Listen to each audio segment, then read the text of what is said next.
कि कल का भरोसा नहीं। मैं हजरत मौलाना साबिर साहब दामत बरकातुहुम को माइक पर दावत दे रहा हूँ कि बाहुनर हो, पुर असर हो, कौम के रहबर हो तुम, आओ खिताबत का जौ लिए हुए, बाइसे फख्रे चमन हो, शमे तर हो तुम। हजरत मौलाना साबिर साहब दामत बरकातुहुम तशरीफ ला रहे हैं। आप हजरात की मारूजात को बगौर समात अल्हम्दुलिल्लाह व कफ़ा व सलामुन अला इबादिही अल्लज़ीना इस्तफ़ा।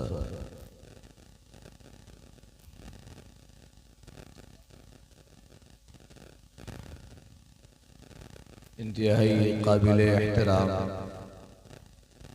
मुहिब मुकर्रम हज़रत मौलाना मोहम्मद यूनुस साहब क़ासिमी ज़ीदा लुत्फ़ुहु, दीगर हज़रात उलमा व हुफ़्फ़ाज़ किराम,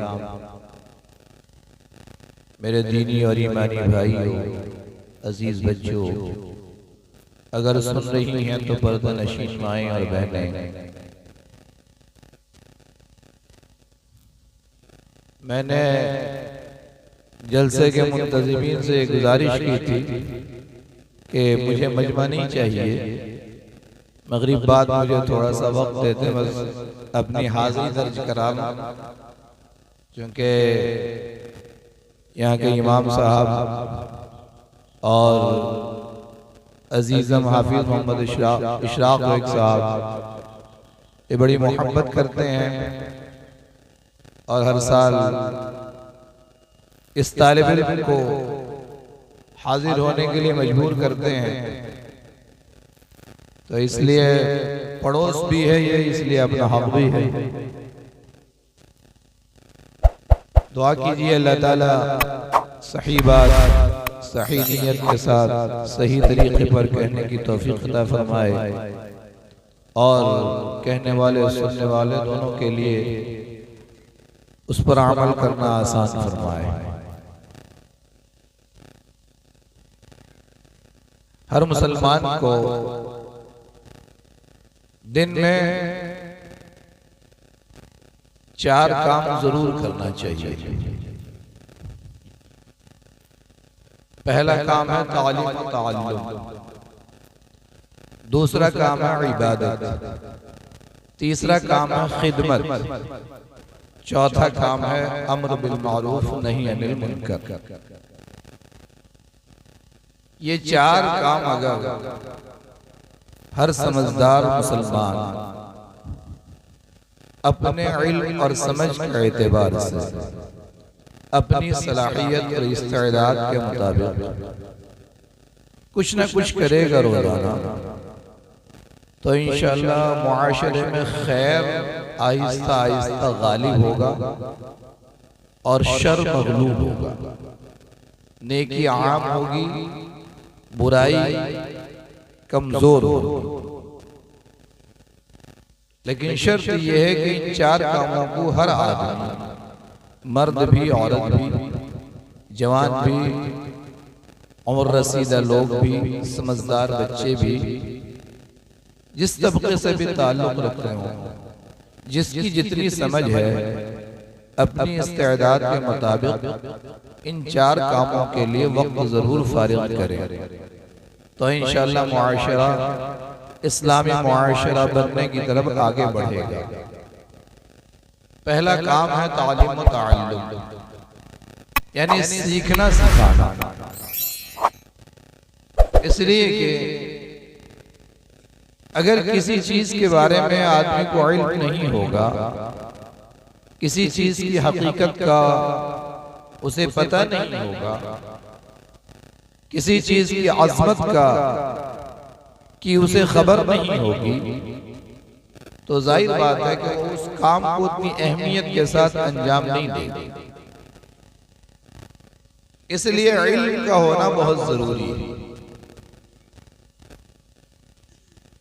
सही इल्म, हज़रत नबी करीम सल्लल्लाहु अलैहि वसल्लम ने इंसानों को जो सबसे बड़ा तोहफा दिया है वो ये है कि आपने सही इल्म दिया है, उस इल्म पर यकीन अता फरमाया है, उस यकीन पर अमल का जज्बा पैदा फरमाया है। इसलिए कि इल्म हो, अगर यकीन न हो तो इल्म फायदा नहीं देगा। इल्म और यकीन हो तो फायदा अधूरा होगा, कामिल नहीं होगा। इल्म और यकीन हो और उस पर अमल का जज्बा हो तो फिर इंशाअल्लाह मुकम्मल फायदा होगा। जैसे अभी मुहिब्बे गिरामी फरमा रहे थे कि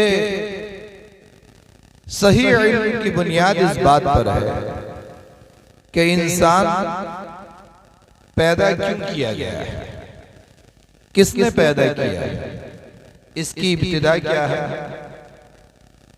इसकी इंतहा क्या है, इसकी मंजिल मकसूद क्या है,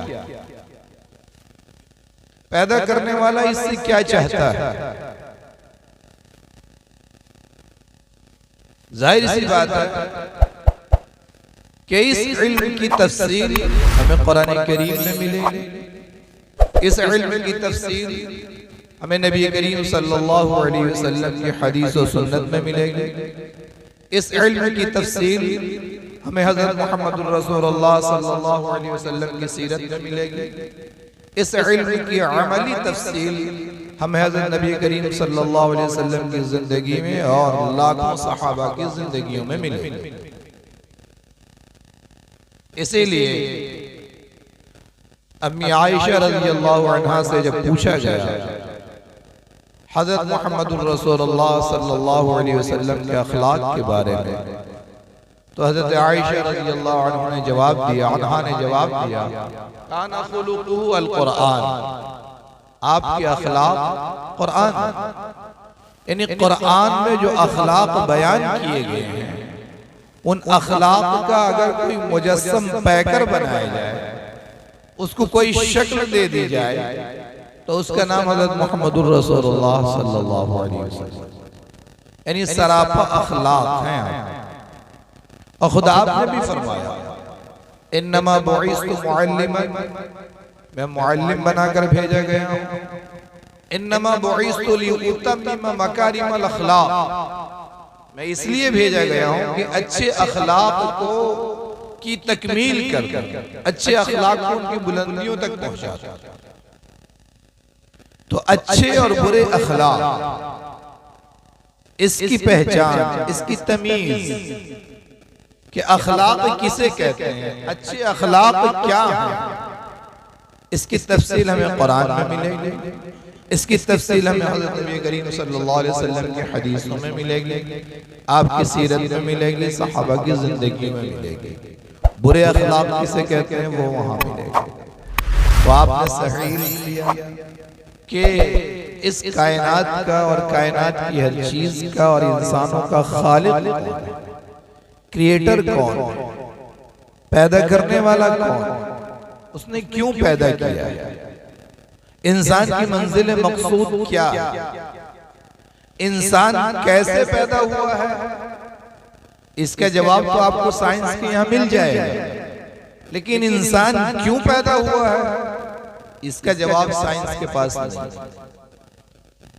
रहती दुनिया तक जितनी जितना भी इंसान इल्म तरक्की कर जाए वही सवाल का जवाब ढूंढने में नाकाम रहेगा। इसी तरह से इंसान की मंजिल मकसूद क्या, मौत के बाद क्या जिंदगी खत्म हो जाती है या फिर जिंदगी की शुरुआत होती है हकीकी जिंदगी की, इसका जवाब भी साइंस के पास नहीं। इसका जवाब कुरान के पास, दीन के पास, नबी के पास। तो सही इल्म की बुनियाद जो है वो कुरान करीम है, तो नबी करीम सल्लल्लाहु अलैहि वसल्लम की हदीस। कैसे का जवाब साइंस के पास है कि इंसान कैसे पैदा हुआ, लेकिन क्यों पैदा हुआ है इसका जवाब साइंस के पास नहीं। इसलिए आज का इंसान बहुत कुछ सीख लेने के बाद, बहुत कुछ तजुर्बात, एक्सपेरिमेंट्स कर लेने के बाद, बहुत कुछ कॉजेज और इफेक्ट्स तलाश कर लेने के बाद भी इस क्यों का जवाब ढूंढने में नाकाम है। और जब तक वो इल्म वही की मदद नहीं लेगा और नबूवत वाले इल्म की मदद नहीं लेगा और कुरान के साए तले नहीं आएगा, उसको उस क्यों का जवाब नहीं मिलेगा। वो या तो एक कंफ्यूजन की हालत में मरेगा, शक की हालत में मरेगा। बहुत सारे लोग हैं एक सुपर बीइंग को मानते हैं कि ये दुनिया का निजाम खुद ब खुद नहीं चल रहा। करोड़ों साल से सूरज अपने तयशुदा निजाम के मुताबिक काम नहीं कर रहा है। जो एक सिस्टम है कि अपने वक्त पर सूरज तुलू होता है, अपने वक्त पर डूबता है, उसमें जर्रा बराबर उस सिस्टम में करोड़ों साल से फर्क नहीं आया है। जाहिर सी बात है कि ये बगैर किसी इंतहाई ताकत और कुव्वत वाले खालिक के कंट्रोल के बगैर नहीं हो सकता। चांद करोड़ों साल से अपनी हालत पे शुरू में जिस अंदाज का होता है, रफ्ता रफ्ता बढ़ता है, 14वीं में मुकम्मल होता है, फिर घटना शुरू होता है, 27-28 को फिर उसकी जिंदगी खत्म होती है, फिर पहली तारीख से नई जिंदगी शुरू होती है। इसमें करोड़ों साल से कोई तब्दीली नहीं आई। आसमान करोड़ों साल से इंसान के सर पे खड़ा, कहीं से कोई टुकड़ा उसका टूट नहीं जाता। पूरे आसमान में कहीं शगाफ नहीं, कहीं दरार नहीं, कहीं फटन और टूटन नहीं, कहीं कोई सुतून नहीं। कुरान करीम ने कहा फरजिल बसर, बार बार देखो आसमान की तरफ, सुम्मरजिल बसर कररतैन यनक़लिब इलैकल बसर खासियन व हुवा हसीर। तुम्हारी निगाह नाकाम लौट आएगी, तुम आसमान में कोई ऐब तलाश नहीं कर सकोगे, बल्कि चांदनी रात में तुम्हें आसमान इंतहाई हसीन और खूबसूरत नजर आएगा। अल्लाह ने उसमें तारों को सजा दिया। वलक़द ज़य्यना अस्समाअ अद्दुनिया बिमसाबीह। तो ये जो कुदरत का निजाम है, जाहिर सी बात है, ये साइंस मानती है इस बात को कि सुपर बीइंग है कोई, आला कुव्वत है, लेकिन उसको इस बात कहने में हिचकिचाहट होती है कि वही अल्लाह। कुरान सीधे तौर पर इस बात की दावत देता है, अल्लाहु खालिक़ु कुल्लि शै, अल्लाह हर चीज का पैदा करने वाला है।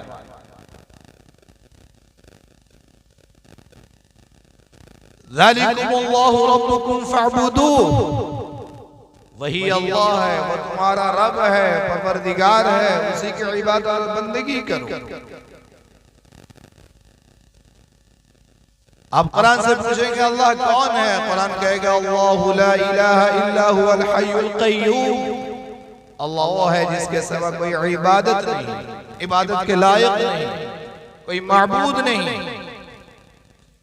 और वो हई है, यानी उसकी जिंदगी हमेशा से है, हमेशा रहेगी। कुल्लु शैइन हालिकुन इल्ला वजह, दुनिया की हर शय, हर चीज फना हो जाएगी मगर अल्लाह की जात बाकी रहेगी। कुल्लु मन अलैहा फान व यबका वजहु रब्बिका जुल जलाली वल इकराम। दुनिया रुए जमीन पर जो भी चीज मौजूद है वो फना हो जाएगी, खत्म हो जाएगी, अल्लाह की जात बाकी रहेगी। तो कुरान बगैर किसी लाग लिपेट के सीधे सीधे इंसान के दिल को और अक्ल को अपील करता है। इसलिए इकबाल ने कहा था साइंसदानों के बारे में, जिसका खुलासा ये है कि इन्होंने समंदरों की पहनाइयों और गहराइयों को खंगाल लिया, आसमान की बुलंदियों पे पहुंच गए, कहां कहां तक सैटेलाइट भेज दिया, लेकिन अपने दिल की जिंदगी में झांक करके नहीं देख सकते। इसलिए उनकी जिंदगी की शाम शाम ही रही और रोशन सुबह उन्हें मयसर नहीं आ सकी। यानी वो शिर्क और कुफ्र से निकलकर या एक एथीज्म से निकलकर तौहीद की तरफ नहीं आ सके। वननेस ऑफ गॉड कि एक अल्लाह है, इस कायनात का खालिक है, मालिक है, वही रब है। तो बहरहाल अल्लाह का तारुफ तो सही इल्म की बुनियाद नबूवत वाला इल्म, और नबूवत वाला इल्म कुरान में महफूज, और क़यामत तक ऐसा यकीनी इल्म है कि उसे ज़बर और ज़ेर में भी तब्दीली नहीं आएगी। ये मुसलमानों का यकीन है। अगर यकीन नहीं है तो फिर उसका ईमान खतरे में। बल हुवा कुरान मजीद फी लौहिन महफूज, और बुजुर्ग कुरान है, लौह महफूज में है, उसकी सिफत ही महफूज। पूरी दुनिया में आप कहीं चले जाइए, ईस्ट में, वेस्ट में, नॉर्थ में, साउथ में, कुछ भी बोलने वाला जबान हो,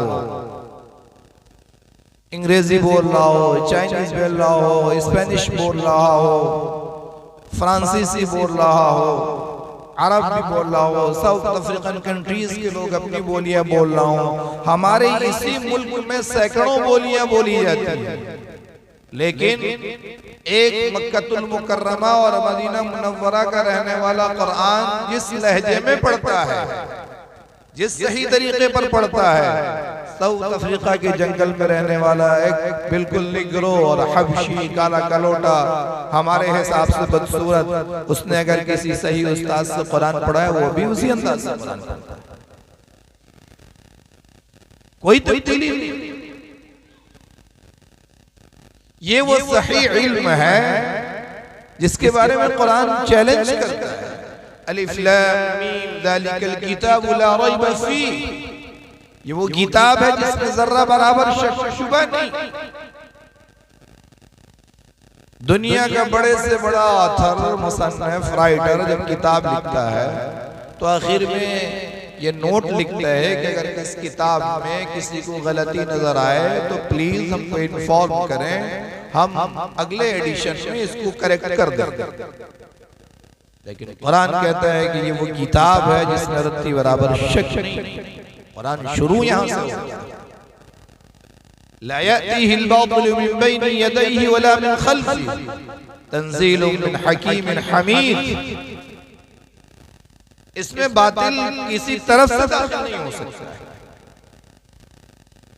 हम पढ़ते नहीं इसलिए हमें इस बात का इल्म नहीं है। 1400 साल में बहुत दफा ये कोशिशें की गई हैं कि कुरान करीम को मिटा दिया जाए, खत्म कर दिया जाए। हॉलैंड में, पोलैंड में, बेल्जियम में, जर्मनी में, रूस में कुरान के लाखों नुस्खे जला दिए गए हैं, दरिया में फेंक दिए गए हैं।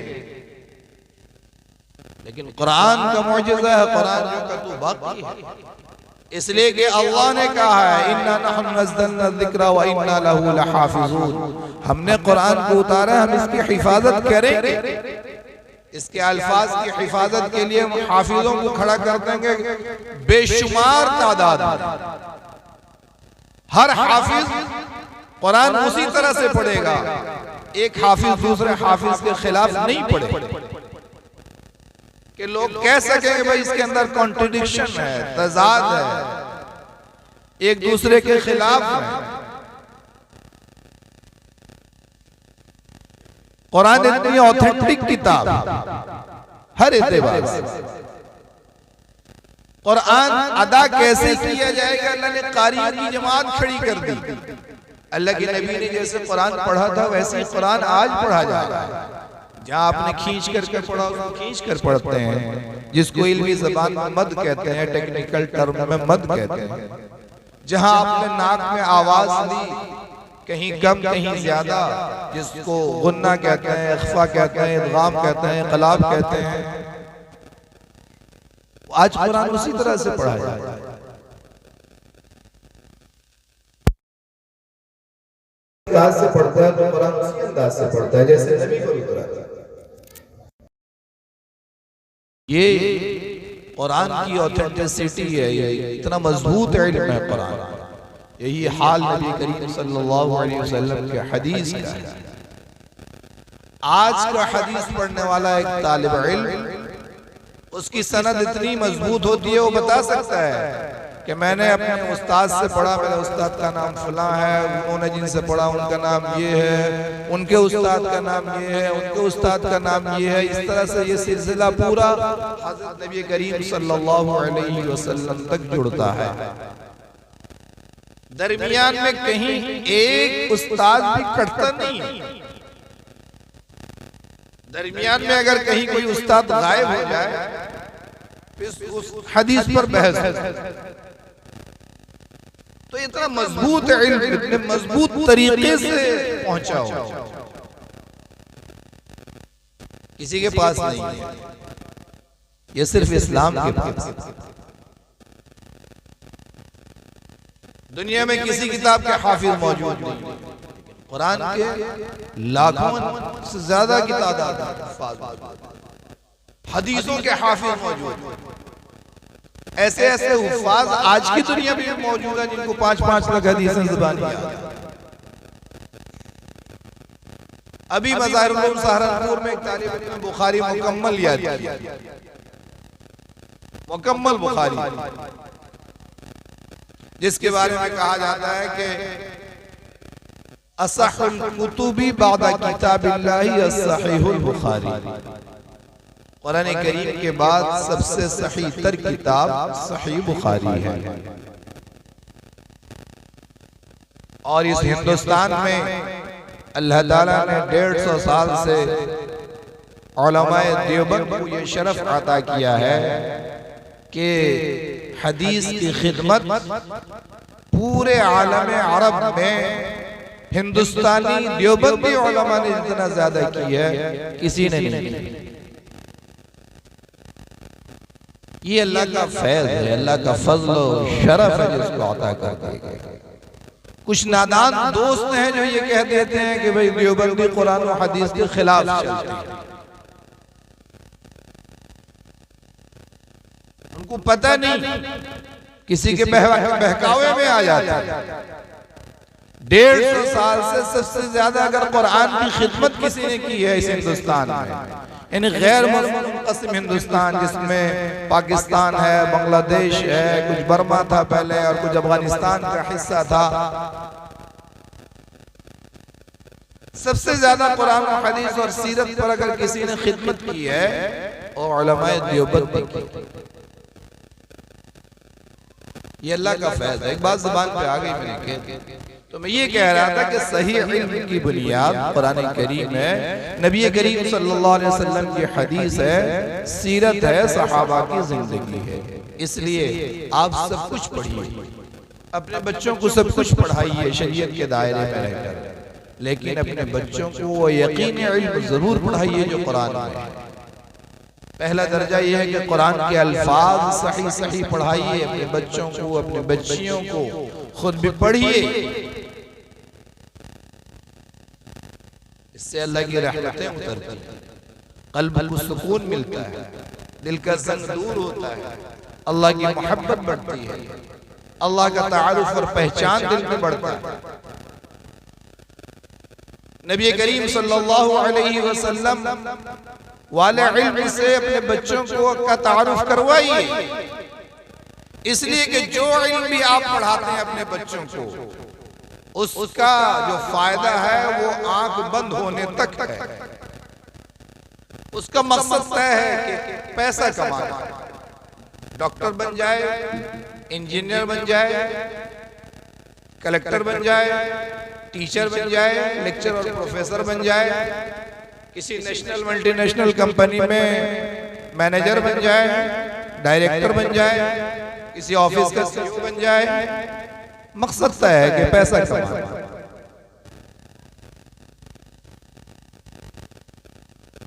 लेकिन अगर नबी वाले इल्म से और अल्लाह वाले इल्म से अपने बच्चों को महरूम कर देते हैं आप, उस इल्म के साथ अगर ये इल्म नहीं होता है तो फिर वो इल्म हो सकता है कि उसको पढ़ करके मेरा बच्चा मेरी बच्ची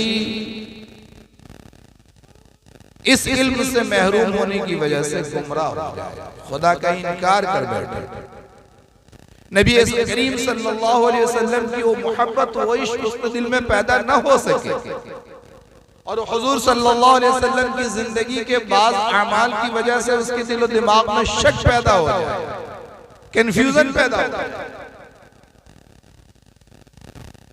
और अपनी आखिरत को बर्बाद कर बैठे, गलत रास्ते पे चल निकले। हो सकता है कि मेरा बच्चा डॉक्टर बन जाए, लेकिन अल्लाह का खौफ नहीं है उसके अंदर, अल्लाह की मोहब्बत नहीं है, तो वो लुटेरा बन जाए। मेडिकल साइंस पढ़ करके वो बहुत अच्छे लिबास में बहुत मीठी जबान बोल करके लूटेगा। अगर मेरा बच्चा एक अच्छा वकील बन जाए तो वो फर्क नहीं करेगा कि कौन कमजोर है, कौन मालदार है, कौन अमीर है, कौन गरीब है, उसको अपनी महंगी फीस से मतलब। हजारों टीचर्स तैयार हैं, वही स्कूल में सफिशिएंट टाइम मिलता है, बच्चों को पढ़ा दे समझा दे तो ट्यूशन की जरूरत न पड़े, लेकिन वही उस्ताद जो स्कूल में उसी सब्जेक्ट को नहीं समझाता है, ट्यूशन में बहुत अच्छे से समझा देता है। ये पैसा कमाने का चक्कर नहीं है तो क्या, टीचर वही है, सब्जेक्ट वही है, बस जगह बदल गई। वो स्कूल का क्लासरूम था, ये उसका अपना ट्यूशन सेंटर। इसमें मुसलमान भी हैं, गैर मुस्लिम भी हैं, कोई फर्क नहीं। तो मेरे हाल बात लंबी हो जाएगी, मैं मुख्तसर करता हूं। तो पहली बात यह है कि सही इल्म, दूसरी बात यह है कि इबादत। हर इंसान रोजाना कुछ न कुछ सीखने सिखाने का काम करे, इसके लिए अहले इल्म की खिदमत में हाजिर दे। अपने बच्चे मकतब मदरसा जाने की उम्र में हो तो उनको भेजे। दूसरी चीज है इबादत। इबादत में अहम तरीन इबादत नमाज है, जो हर बालिग मर्द औरत पर दिन भर में 5 वक्त फर्ज है।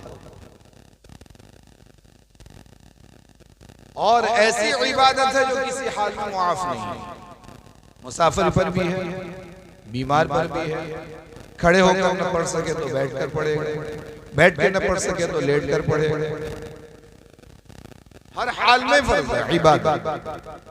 इबादत और बहुत सी हैं, रोजे हैं और रमजान के महीने में, ज़कात है साल पूरा होने पर निकाली जाती है, हज है, बहुत मालदार हो अफोर्ड कर सकता हो तो हज करेगा, कुर्बानी है साल में एक मरतबा की जाती है।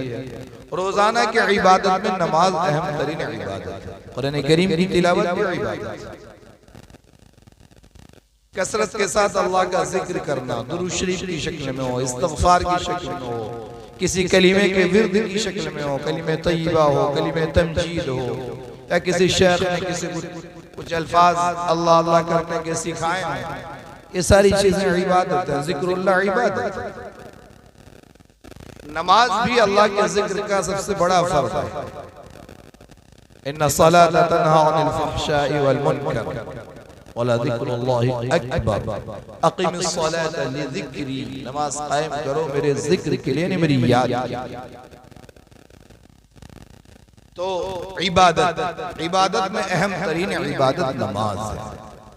अगर नमाज सीख करके अदा की जाए, नमाज के फराइज सीख लिए जाएं, वाजिबात सीख लिए जाएं, सुन्नतें सीख ली जाएं, मुस्तहब्बात सीख लिए जाएं, आदाब सीख लिए जाएं, नमाज का वक्त मालूम कर लिया जाए कि नमाज का मुस्तहब वक्त क्या है और जायज़ वक्त क्या है और मकरूह वक्त क्या है, और किसी जानने वाले के सामने अमली मश्क कर ली जाए, रुकू करने की मसनून सजदे का तरीका सीख लिया जाए, जितना कुरान पढ़ा जाता है नमाज में सही कुरान उतना पढ़ना सीख लिया जाए, नमाज में खुशू और खुजू कैसे पैदा होती है उसकी मश्क किसी नमाजी अच्छे नमाजी की सोहबत में रह करके कर ली जाए, तो इंशाअल्लाह ये नमाज बहुत सारी नेकी की तरफ इंसान को ले जाएगी।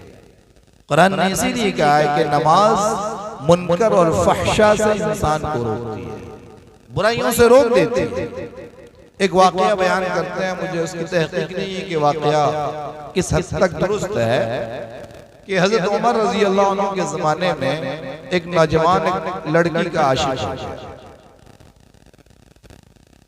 तो जब लड़की को पता चला, लड़की ने एक शर्त लगाई कि तुम अमीरुल मोमिनीन हजरत उमर के पीछे 40 दिन तकबीर ऊला के साथ नमाज पढ़ लो, मैं तुमसे निकाह कर लूंगा। उसने 40 दिन तकबीर ऊला के साथ हजरत अमीरुल मोमिनीन हजरत उमर के पीछे उसने नमाज पढ़ी। उसके बाद उस लड़की ने निकाह का पैगाम भेजा, लड़के ने इनकार कर दिया कि मुझे इसकी ख्वाहिश है। तो अगर वाकई नमाज है तो 40 दिन में इंसान का दिल बदल जाता है, लेकिन अगर नमाज नहीं है तो 40 साल का नमाज भी अपनी आदत और अखलाक को बदलता नहीं। जरा सा गुस्सा आ जाए जबान पर माँ बहन की गाली, जरा सा कुछ हो जाए अपने हकीकी रिश्तेदारों से अदावत और दुश्मनी, मारकाट, लड़ाई झगड़े, मुद्दतों, भाई दोनों नमाजी हैं, दोनों को बोलचाल बन रहा है आपस में, इसलिए कि नमाज नहीं बनी। तो इबादत बुनियादी चीज नमाज है, बाकी कुरान की तिलावत वगैरह भी है। तो तीसरी चीज है खिदमत।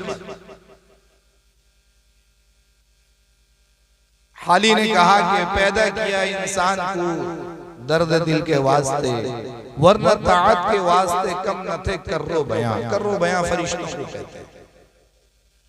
फरिश्ते वो मखलूक हैं जो हर वक्त अल्लाह की इबादत में लगे रहते हैं। ला यअसून अल्लाह मा अमरहुम व यफअलून मा युअमरून। फरिश्तों की तबीयत में नाफरमानी नहीं है, नाफरमानी कर ही नहीं सकते, करना चाहे तो भी नहीं कर सकते, उनके अंदर वो मादा रखा नहीं गया। तो इंसान इबादत के लिए भी पैदा किया गया है और अल्लाह की मखलूक की खिदमत के लिए भी पैदा किया गया है। दर्जा बदर्जा खिदमत, उसकी खिदमत उसके घर से शुरू होती है। माँ बाप का दर्जा इसमें सबसे मुकद्दम है, फिर उसमें माँ मुकद्दम है, बाप हैं, और घर में जो लोग हैं वो हैं, पड़ोसी हैं, महल्ले गांव के लोग हैं, अजीज और रिश्तेदार हैं। इसमें गैर मुस्लिम और गैर मुस्लिम का कोई फर्क नहीं। मखलूक की खिदमत, अल खल्क़ु अयालुल्लाह, मखलूक अल्लाह का कुंबा है। हदीस के अल्फाज फरमाया कि मखलूक में बेहतरीन मखलूक वो है, इंसान वो है जो अल्लाह की मखलूक के साथ हुस्न सलूक करता है। बदीरा बदी सहल बाशत जज़ा, अगर मर्दी अहसिन इला मन असा। बुराई का बदला बुराई से देना आसान है, अगर बहादुर हो तो फिर जो तुम्हारे साथ बुराई करता है उसके साथ भी अच्छे सलूक करो। वो अहसिन कमा अहसना इलैक, लोगों के साथ हुस्न सलूक करो। अल्लाह ताला ने जैसे तुम्हारे साथ पर एहसान किया है, जैसे अभी मैंने शुरू में जिक्र किया, ये सूरज, ये चांद, ये हवा, ये तारे, ये पानी, ये सारी चीजें नफा पहुंचाने में कोई बुखल नहीं करती। ये नहीं देखती कि कौन अल्लाह का फरमाबरदार है, कौन नाफरमान है, कौन बुरा है, कौन भला है, कौन काफिर है, कौन मोमिन है। इसी तरह से एक मोमिन को दूसरों के लिए नफा बख्श होना चाहिए। खैरुन्नास मन यनफउन्नास, बेहतरीन इंसान वो है जो लोगों को नफा पहुंचाने वाला है। हजरत अबू बकर रजी अल्लाह ताला अन्हु, एक मौके पर हजरत आयशा सिद्दीका रजी अल्लाह अन्हा के ऊपर तोहमत लगी, लंबा वाक़या है। सिर्फ तो हजरत अबू बकर को नाराजगी हुई, कुछ नए नए मुसलमान उसमें शामिल हो गए थे। उसमें एक मिस्ताह इब्न असासा थे जिनकी परवरिश हजरत अबू बकर रज़ी अल्लाह अन्हु करते थे, गुलाम थे। तो हजरत अबू बकर को दुख हुआ कि मेरी बच्ची के इल्जाम में भी शरीक हो गए, मुनाफिकीन ने इल्जाम लगाया था। तो कहा कि मैं अब इनकी परवरिश नहीं करूंगा। कुरान की आयत उतरी